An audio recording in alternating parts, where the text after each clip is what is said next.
Start. అందరికీ నమస్కారం అండి. నా పేరు కృష్ణమనాయుడు అలియాస్ కిరణ్ పాల్. అవనిగడ్డ నియోజకవర్గం నుంచి నేను మాట్లాడుతున్నాను. మీరు చూసిన thumbnail-లో మీరు చూస్తున్నారు, బ్రాహ్మణ సహోదరులకు యేసుక్రీస్తు ప్రభువు ఎందుకు నచ్చటం లేదనే విషయం. వాస్తవంగా నేను ఇప్పుడు చూపించడానికి సమయం కాదు, కానీ మరి చిన్నజీరి స్వామి గారు ఎన్నో సందర్భాల్లో యేసుక్రీస్తు ప్రభువు గొప్పదనం కొనియాడారు. మీ అందరికీ తెలుసు, సోషల్ మీడియాలో చూశారు. తర్వాత గరికపాటి నరసింహరావు గారు, వారు కూడా యేసుక్రీస్తు ప్రభువు ఎన్నోసార్లు ఆయన గొప్పతనాన్ని పొగిడారు.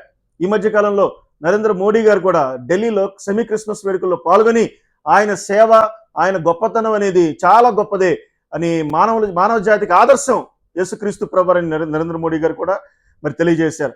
కాబట్టి నేను మీకు తెలియజేసేది ఏంటంటే, మరి ఈ జాతి ప్రజలకి ఆ జాతి ప్రజలకి నచ్చట్లేదు అనేది ఏం లేదు. చిన్నప్పుడు ఒక మాట మీకు తెలియజేస్తున్నాను. మా నాన్నగారు పోతన కేసీఆర్రావు గారు ఆయన ఒక మాట చెప్పాడు, 2 బస్సులు ఉన్నాయి అనుకోండి, 2 బస్సులు గుద్దుకున్నాయి అనుకోండి, ఈ బస్సులో ఉన్న వాళ్ళు ఈ బస్సు డ్రైవర్ తప్పు అంటారు, ఈ బస్సులో ఉన్న వాళ్ళు ఈ బస్సు డ్రైవర్ తప్పని మరి అలా ఉంటారు. కానీ హేతుబద్ధంగా వాస్తవంగా ఈ 2 బస్సుల్లోంచి బయటకు వచ్చి ఆలోచించే వ్యక్తి ఆ 3 కన్ను ఎవరో అర్థమైందా? వారికి తెలుస్తుంది విషయం ఏంటో. లేకపోతే డ్రైవర్స్కి తెలుసు, లేకపోతే బాగా క్షుణ్ణంగా పరిశీలన చేసిన వాళ్ళకి తెలుస్తుంది ఎవరు తప్పని. అట్లాగే ఒక ఏలియన్ ఉన్నాడు అనుకోండి, ఈ భూగ్రహం మీదకి వచ్చి ఇన్ని భిన్నమైన దైవారాధనలు కలిగి ఉంటే ఎవరు నమ్ముకోవాలో తెలియక అయోమయ పరిస్థితుల్లో ప్రాక్టికల్గా ఆలోచిస్తాడు.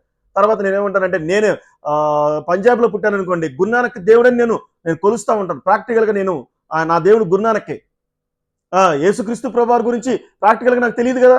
అదే నేను పాకిస్తాన్లో అధ్యక్షుడు ఖమేనీ ఇంట్లో పుట్టాను అనుకోండి, ఖమేనీ ఇంట్లో పుడితే మరి అక్కడ మరి నేను అల్లానే ప్రార్థన చేసుకుంటా, రోజుకి 5 సార్లు నమాజ్ చేస్తా. నేనేమంటాను, మనందరం కూడా హేతుబద్ధంగా ఆలోచించాలి. యేసు భగవాన్ యొక్క గొప్ప జీవితం ఏంటి, సమాజంలో ఈ చరిత్రలోకి వచ్చిందని తెలుసుకుంటే ఎలా ఉంటుందండి. నేను ఒక మాట వాక్య భాగాన్ని చూపించి నేను మీకు తెలియజేస్తానని మీకు ముందుకెళ్తాను.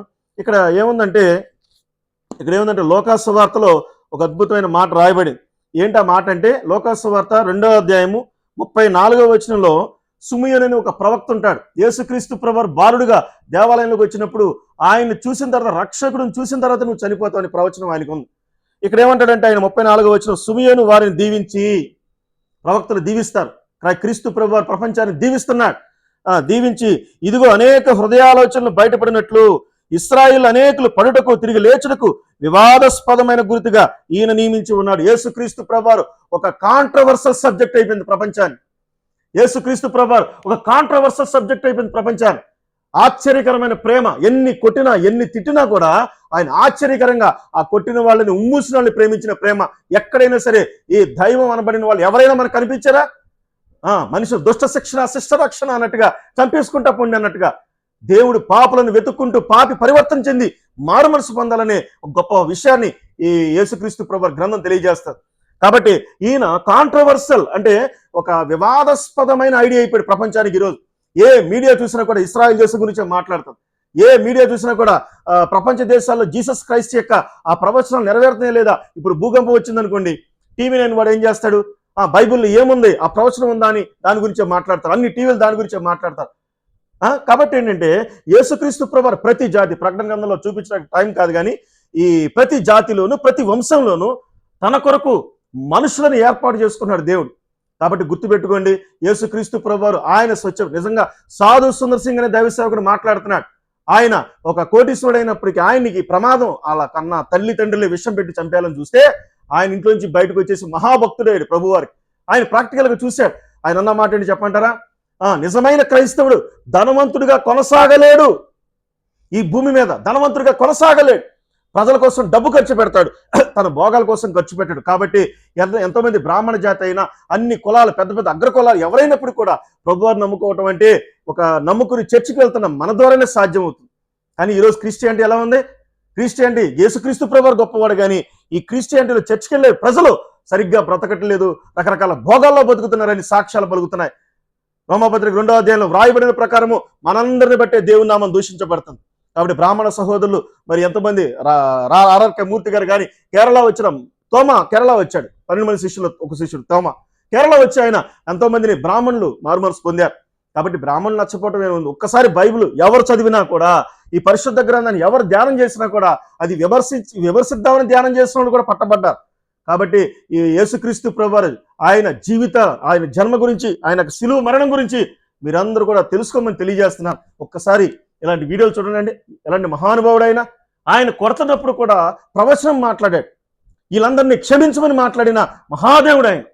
కాబట్టి నేనేమంటానంటే ప్రతి జాతిలోను, ప్రతి మతంలోను, ప్రతి కులంలోను, ప్రతి జాతిలోను వాళ్ళు దేవుడు తన కోసం ప్రజలను ఏర్పాటు చేసుకుని వాడుకుంటున్నాడు. ఈ ఎఫ్సిఆర్ గురించి ఒక మాట నేను మీకు తెలియజేసి నేను ముగిస్తాను. ఈ ఎఫ్సిఆర్ విషయంలో మరి 100 మంది పాస్టర్లు 10 మంది పాస్టర్లకు ఇతర దేశాల నుంచి విద్య, వైద్యం, సామాజిక విషయంలో డబ్బు ఖర్చు పెట్టడానికి పంపించారనుకోండి. ఈ ఒక 100 రూపాయలు ఇతర దేశాలు అమెరికా నుంచి వచ్చింది. ఈ 100 రూపాయలు 10 రూపాయలు సువార్త ఖర్చు పెట్టి 90 రూపాయలు పాస్టర్ గారు జేబులో వేసుకుని అనుకోండి, ఆయన మహాశాపగ్రస్తుడు. కానీ ఇప్పుడు జరుగుతుంది అదే. డబ్బుని జయించలేని సేవకులు ఎంతోమంది ఉన్నారు.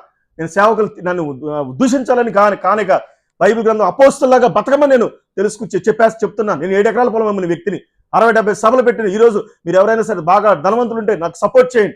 నాకొద్దు డబ్బులు, ప్రభు కోసం ఈ తెలుగు రాష్ట్రాలు యేసుక్రీస్తు ప్రభు పాదాల దగ్గర పెట్టాలని నాకు కోరిక ఉంది. నాకు ఫోన్ చేయండి, మీ కామెంట్స్ రూపంలో మీరు తెలియజేయండి. యేసుక్రీస్తు ప్రభు ఆయన అందరికీ నచ్చే దేవుడు, అన్ని జాతులకి నచ్చే దేవుడు. బ్రాహ్మణులు నచ్చటం అని ఏమి లేదు. వాళ్ళ అంతరంగంలో నిజం తెలుసు. యేసు ప్రభు దైవత్వం గురించి వాళ్ళకి తెలుసు. దయచేసి ఈ వీడియో చూస్తున్నాం మీ అందరికి కూడా తెలియజేస్తున్నాను. ప్రపంచానికి వివాదాస్పదమైన మరి పడుటకు లేచుటకు అని సుమియను ప్రవచించిన ఆ ప్రవచనం నెరవేరుతుంది. ఈ ప్రపంచ దేశాలందరూ క్రీస్తు ప్రభు రెండో రాకడ కోసం ఎదురు చూస్తున్నారు. మరి మీ అందరూ కూడా సిద్ధపడి, క్రైస్తవులైతే మీరు ధనాన్ని అంచె దినాల్లో ధనం దాచుకున్న క్రైస్తవులారా మీకు శ్రమ, అంచె దినాల్లో స్వార్థంతో భోగాలతో బతుకుతున్న క్రైస్తవులారా మీకు శ్రమ. దేవుడు ఖచ్చితంగా మాట్లాడుతున్నాడు. అపోస్తులుగా బతకండి, ఈ సమాజం కోసం బతకండి. ఎఫ్సిఆర్ విషయంలో కొంతమంది పాస్టర్ల జేబులోకి వెళ్తే సామాజికంగా ఖర్చు పెట్టకపోతే నేను నరేంద్ర మోడీ గారికి నేను సపోర్ట్ చేస్తున్నాను. ఓకేనా? కాబట్టి ఈ అంచె దినాల్లో ఘట సర్పానికి అధికారం ఇస్తాడు దేవుడు. ఘట సర్పానికి అధికారం ఇస్తే ఖచ్చితంగా మనందరం శ్రమలు పడాల్సిందే. మరి మీ కామెంట్స్ రూపంలో మీరు తెలియజేయండి. మరి నా యొక్క విశ్లేషణ, నాకు అనాలిసిస్ కూడా మీరు తెలియజేయమని తెలియజేసుకుంటూ, యేసు ప్రభు బ్రాహ్మణులకు నచ్చపోవడం అనేది లేదు, అన్ని జాతులకి అన్ని కులాలకి నచ్చుతారని నేను తెలియజేసుకుంటూ ఈ మాటలు మేము ముగిస్తున్నాను. God bless you. రైట్.